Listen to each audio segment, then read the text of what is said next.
to another episode of From the Shadows. And as always, guys, if you are enjoying the series, please do drop a like on the video. Now, we're going to start off, of course, with a question of the day, which, of course, we start off every episode with nowadays. So let's have a little look on my list.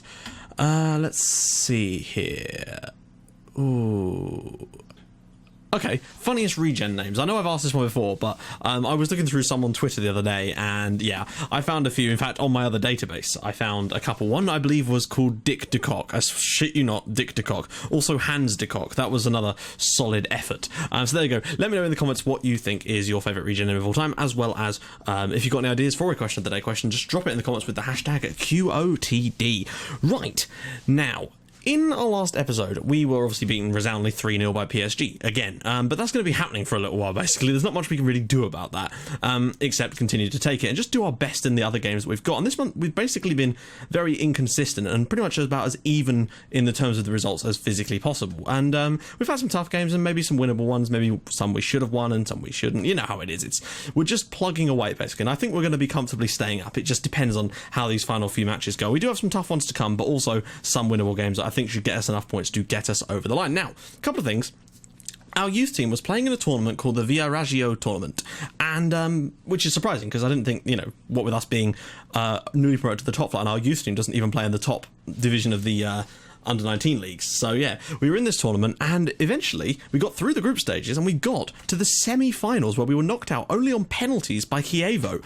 So well done, lads, is all I can say on that. We do have a youth intake. There's a couple of okay players in there too, which I will show you in a bit. And the other thing is we're being targeted by a takeover, and that is worrying because I've never had a takeover actually go through, not so far on FM15. And I've seen a lot of stuff about people, despite how well they're doing, takeover comes in and they just sack you no matter what happens, and I really don't want that to happen. I really, really don't.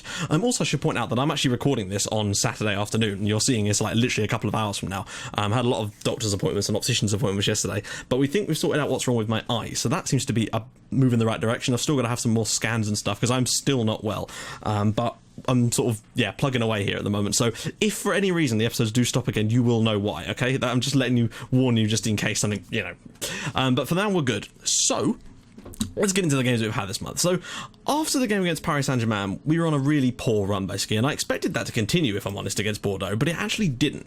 Now, we were backs against the wall, and we've done this a couple of times this month. These backs against the wall performances that perhaps we didn't deserve to get a result from, but the point is we did get the result, albeit a draw, but a draw away at Bordeaux was a massive one for us. Solid performances, well, across the board, really. No one really... Janvier wasn't fantastic, which is why I pulled him off, but still, it was a solid performance from us, and a point that stopped the rot, basically, and we needed that. And in our next match, we went against Lille. Now, Lille were doing a little bit better coming into this one, and we, being the home team, I expected us to really dominate, but we actually didn't. We had to sort of hit them on the break a little bit at times, although frankly only one of our goals was actually from open play.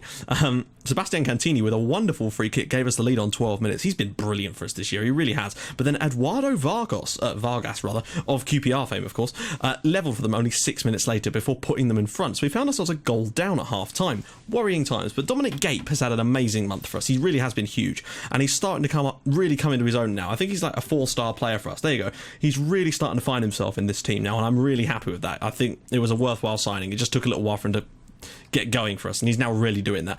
Gave us the equaliser on 77 minutes with just a few minutes to go, and then another free kick from Sebastian Cantini. He's always good for a free kick, and that is why he won man of the match and got us the first win we've had for a fair amount of time. I noticed that Yang Vertonghen was actually in the defence as well for Lille, so they've got some solid players. Next up, we travelled to Lens, who were actually really struggling, and I really wanted to see if we could go there and get a win, but we just weren't good enough. We scored a couple of goals and actually had the lead at one point, but it just wasn't enough. Baptiste Guillaume gave them the lead inside literally in the first minute of the game, gave them the lead, and we seem to concede a lot of those early goals, which is disappointing. But Dominic Gape with another goal, 2-2 for him then, making it 1-1 for us. Not too bad at all. Then Mexer, of all people, up from a corner with his first goal for the club. I do believe he has had a little niggly injury this month, but thankfully I think he will be back for today's game. Unfortunately, it was all going so well, but then with just 19 minutes to go, Jesus Vallejo, and it was what? It was 2-2. A 2-2 draw would have been fine, but we let it slip in the 90th minute. So goals in the first and 90th minute from Baptiste Guillaume sunk us, basically, and Lens were able to get the win, which was a shame. We've run these guys close a few times already in this save, and this was another one to add to that. I just really thought we could have done slightly better, but we weren't quite up for it in that game in particular.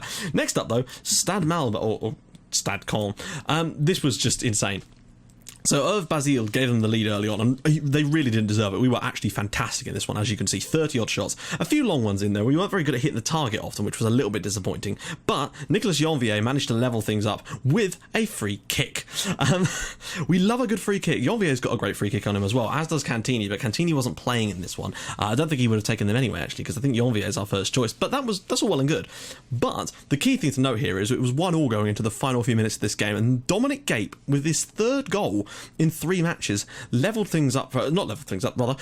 the winner, and good times. And then insta highlight, or not quite insta highlight, it was a slight gap, I think, and I thought, oh Jesus, it's going to happen. But then we got the ball, and Gape smashed in a long range effort for 4 goals in 3 games. This truly is the month of Gape, that is what I will say, and it will almost certainly be the title of this episode, no doubt.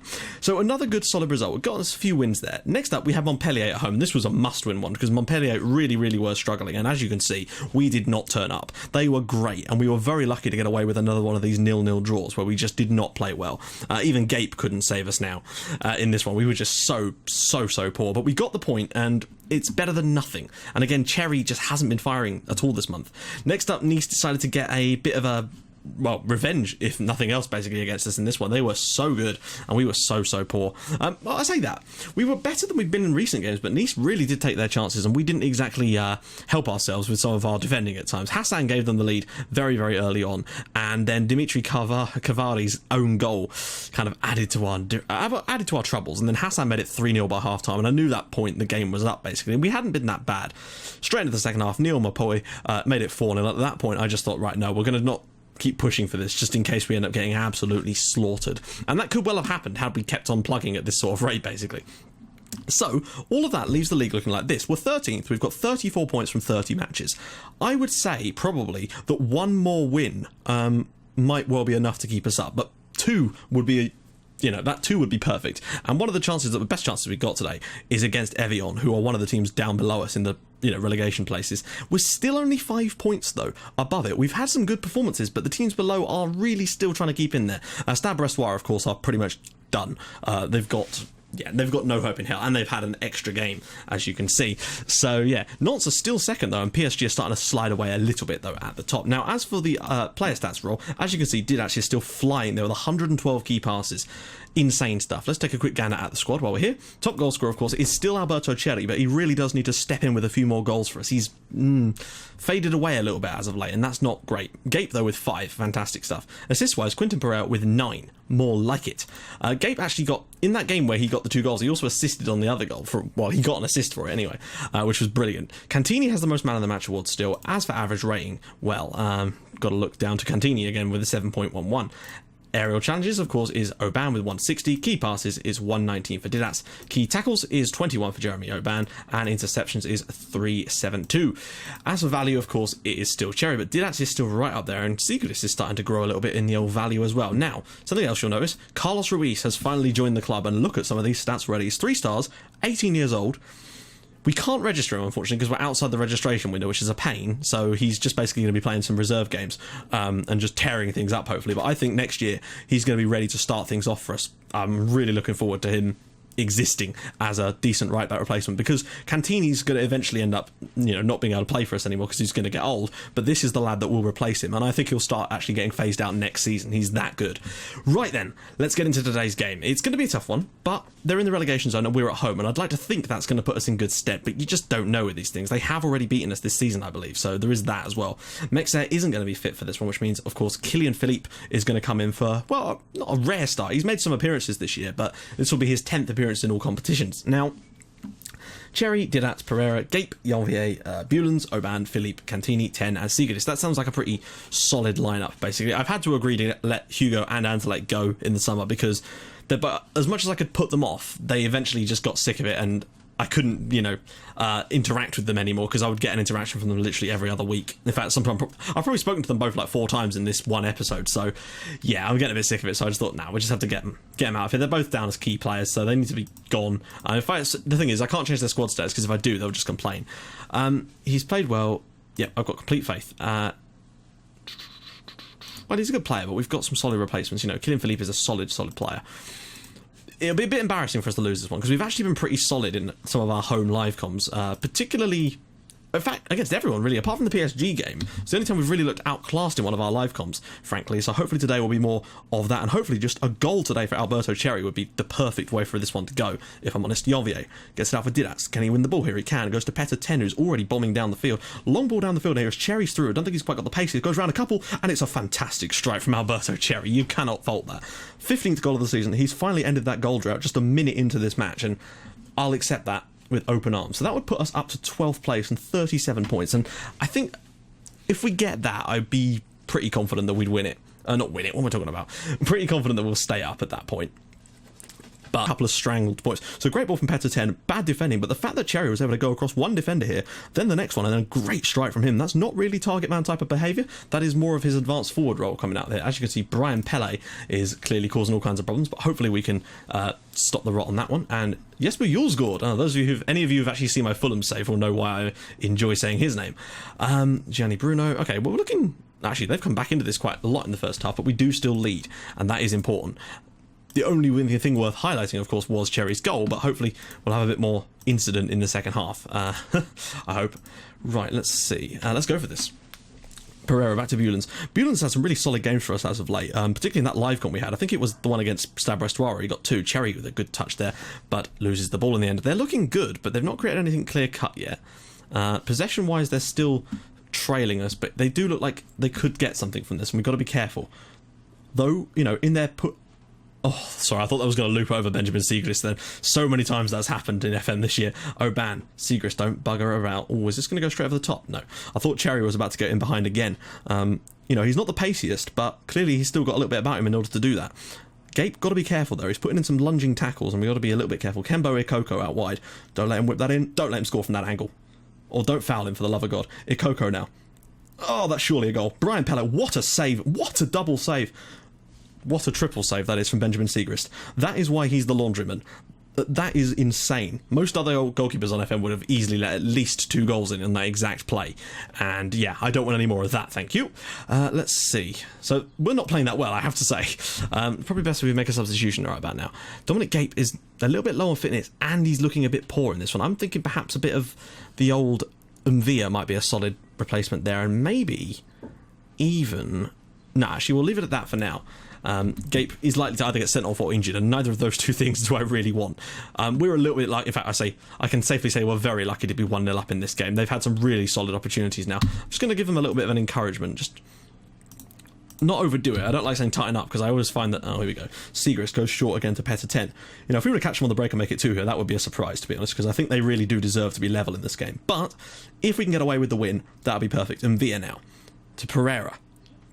To Didac, out wide to Ep.30, who's so advanced that he's lost the ball there quite poorly. Didac and 10 still making the run though. He's so far up the pitch. Goes back to Oban. We've got players dropping in for us, thankfully. Bulens is great at that. Basically becomes a back 3 when we've got the ball in that sort of situation. Bulens just sort of sits in the middle and sprays passes around. It's lovely. And I get a lot of possession here, but oh, don't lose the ball. Doucouré, thankfully we seem to have... Oh, that ball's coming straight through the middle.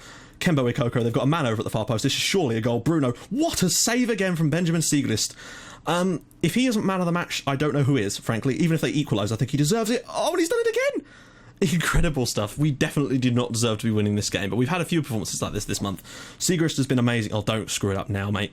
Pereira here. Back to Cherry. Go on, son. Have a little run, or just keep the ball for a bit. That would be delightful. Ikoko, ball over the top of Bruno now. There's 5 players around. If no one tackles him, I'll be really annoyed. Bulens with a fantastic tackle. There was 6 players up there, to be fair. Cherry. Oh, they're not letting that ball go over their heads. That's what I would say. They're defending that line quite high. There's 2 of you. Well done. Win that header. We are surely going to concede at some point here. I just can't see them being kept out any longer. Siegrist has done a fine job so far, but there's bound to be a goal coming. Julsgaard back post. Surely, and Siegrist has saved it again. They've had 6 clear-cut chances in this game and they've not scored. You know how angry I'd be if this was us. They are just powering it on here. I don't think we're going to get away with this. Oh, it's still saved. I don't think he kept that out that time, but it's still not in the back of the net. Bruno, and it's offside this time. I don't really know what to do here, if I'm honest. That's insane. I don't know how we're still... This is incredible. This is backs against the wall stuff. I'm going to bring on Mbar here for... Or... bad, just to try and freshen the legs of the defenders up a little bit. They're working incredibly hard and not doing a very good job, in all honesty. And probably Cavari, I'm going to bring him on for Cantini just to give us a bit more fresh legs at fullback. But we've got to survive 10 minutes. Even if we got out of this with a draw, looking at the way we've played and the way they've played, that would be a massive result for us. They've been so much better than us, considering how poor they've been in the league this year. And Bar now, go on. Work a goal out. If we could work a goal here, that would be really undeserved, but I'd take it. Janvier ball through, and Alberto Cherry makes it 2-0 to Paris FC. Massively against the run of play, but it's Paris FC 2, Evian 0, and, well, Leroy in goal there will be massively disappointed. It's a well-worked piece of play. You know, Cherry peeling off the back of the last defender there. Ball slipped through to him by Janvier, and he's dispatched the finish. But this is mainly down to Benjamin Siegrist. He deserves man of the match. I think Cherry might end up actually getting it, but for me, it's all about Siegrist today. The amount of saves he's made have been just out of this world. That's probably one of the best goalkeeping performances I've seen on FM this year. Yeah, Cherry, sure enough, did win it, and Siegrist deserves more than a 7.9. That's crazy. What a performance from him in goal, and what an absolute stripy jumper job that was from us. But we've done it, we've got the result, and that is the most important thing. And I think that's nearly enough points, basically, to keep us in this division now. That puts us 8 points clear of the relegation places with 7 games to go. I'd feel that literally a couple more points. If we get to 40, I think one more win, and we should be nice and safe.